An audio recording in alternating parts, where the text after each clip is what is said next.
Bank Rakyat Indonesia meluncurkan layanan kegiatan perbankan di atas kapal bernama Teras BRI Kapal untuk menjangkau masyarakat pesisir kepulauan yang selama ini belum menikmati layanan perbankan.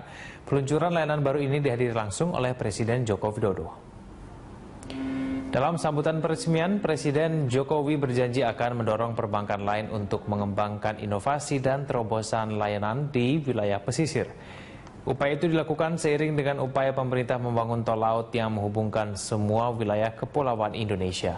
Untuk tahap awal, BRI akan mengoperasikan layanan Teras BRI Kapal dengan menggunakan kapal Bahtera Seva 1 yang akan melayani 6 pulau. Antara lain Pulau Pramuka, Pulau Tidung, Pulau Kelapa, Pulau Untung Jawa, Pulau Harapan, dan Pulau Panggang di wilayah Kepulauan Seribu.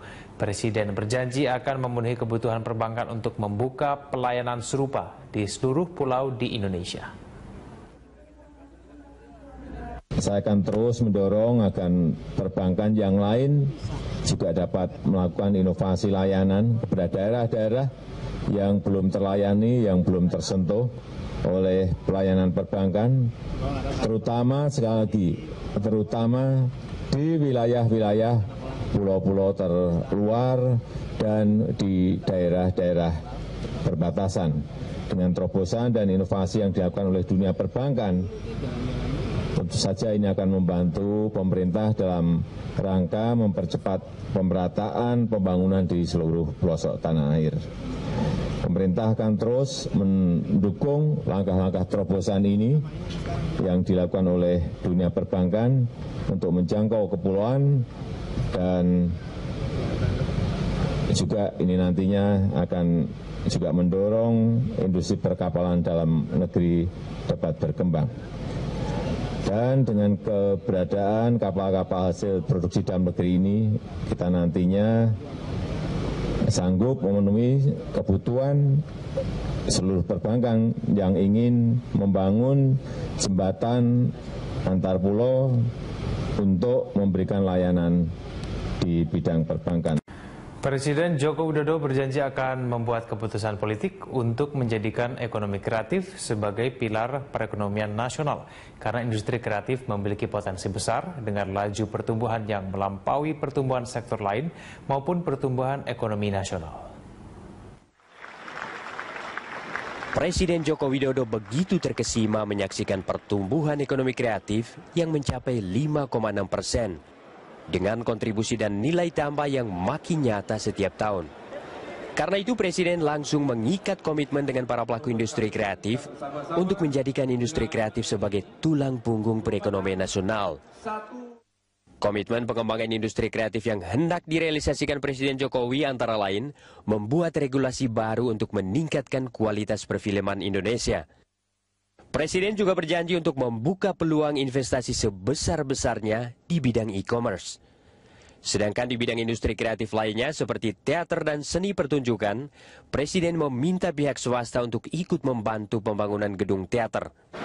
Untuk masalah infrastruktur, 55% penyebaran bioskop di seluruh Indonesia itu terpusat hanya di Jawa Barat dan di DKI Jakarta. Kita harus bersaing merebut layar juga dengan film-film impor. Film festival itu Pak, kontribusi ekonomi besar. Transfer knowledge-nya jelas, edukasi ke publiknya jelas. Keragaman pun yang sudah ada di berbagai daerah ini, semua juga harus didukung. Kesimpulannya Pak, ditunggu intervensinya. Saya kira tadi yang Luki sampaikan kepada saya catat, dan saya tidak ingin menyampaikan banyak, tetapi akan kita siapkan regulasi-regulasi, aturan-aturan yang mendukung, baik untuk memperbanyak toko tadi, dan saya yakin dengan pasar kita yang sangat besar sekali, ini akan sangat menarik bagi investasi untuk memperbanyak toko bioskop. Selain menerima masukan para pelaku industri kreatif, Presiden Joko Widodo juga mengimbau anak-anak muda Indonesia untuk menggiatkan kreativitas menjadi gerakan ekonomi nasional. Presiden berjanji akan membuat pemetaan yang jelas dan peningkatan semua potensi industri kreatif dengan target yang terukur dalam 10 tahun ke depan. Tim Liputan, Berita 1, Jakarta.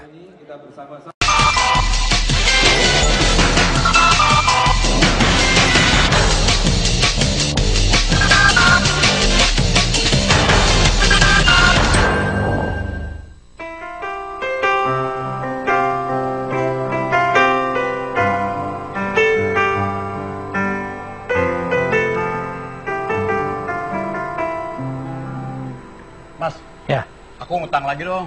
kemarin utang 7.500.000 belum dibayar, mau utang lagi. Ya, kamu kan sebagai tetangga pendonor harus rajin-rajin minjemin, kelunakan, kasih ke aku gitu loh. Jaminannya apa? Rumah udah di tangan saya. Ini malah kelihatannya aku bayar utangnya sulit nih kayaknya. Justru itu jaminannya apa? Aset. Masih ada aset lagi.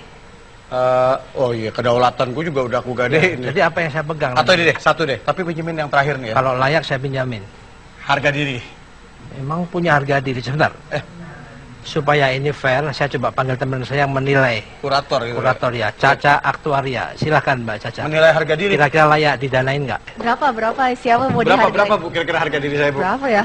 50.000. Tuh, murah sekali, nggak bisa didanain. Oke. Pakai standar asing, $5 deh. Pulsa harga diri gue. $5 mau, $5. Dolar. Tapi kenapa sih emang di taksi-taksi mau menjual sesuatu yang dimiliki? Kemarin nggak bisa bayar aset. Oh iya, kasihan Minjam banget. kedua, kedaulatan gua kasih. Oh, iya, Sekarang iya. tinggal harga diri doang. Iya, benar sekali. Kasih ya. juga. Kasih aja lah. Kebaikannya. Tapi memang pemirsa, kita bahas ya apa yang kemudian saat ini terjadi di Indonesia. Isu sepekan menjadi hal yang sangat penting yang akan kita bahas di Respon pada malam hari ini. Selain juga kita terkait apa yang dikatakan Coki adalah bagaimana kemudian saat ini kondisi Indonesia terkait permasalahan ekonomi pastinya. Kita tahu bahwa Lebaran kemarin kita mengadakan atau merayakan hari Lebaran dengan penuh keprihatinan.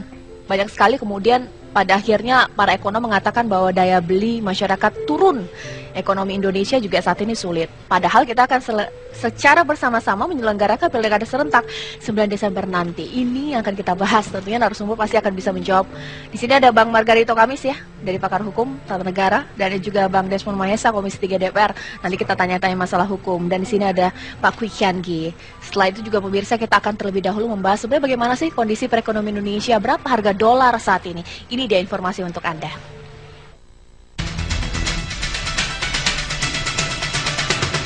Rupiah memperpanjang rekor pelemahannya dan sudah mencapai level 13.481 per dolar Amerika Serikat. Posisi ini merupakan level terendah sepanjang tahun 2015. Dengan demikian, selama tahun ini, rupiah sudah terkoreksi lebih dari 1.000 poin atau terdepresiasi 8%. Secara umum, nilai tukar kita tetap masih terjaga dan kita memang harus terus komit untuk melakukan satu reform, dan reform itu yang tentu akan membuat confident terhadap Indonesia.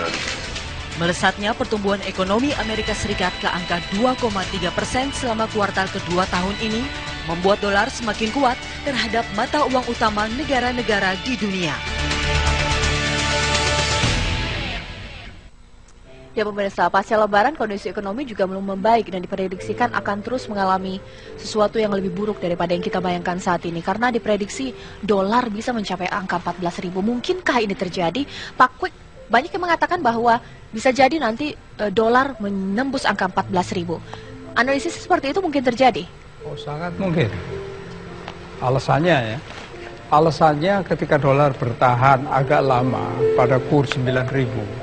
Itu jelas sekali itu disebabkan oleh karena adanya inflow, adanya modal yang ditanamkan di Bursa Efek Indonesia. Nah, modal seperti itu sekarang lari. Oleh karena itu setiap hari kita baca bahwa investor, terutama foreign investor, itu menjual sahamnya. Kalau dia menjual saham dapat rupiah, rupiahnya dibeli ke dolar dan dolarnya naik harganya. Itu satu. Kedua, dari dulu dolar itu diandalkan pada ekspor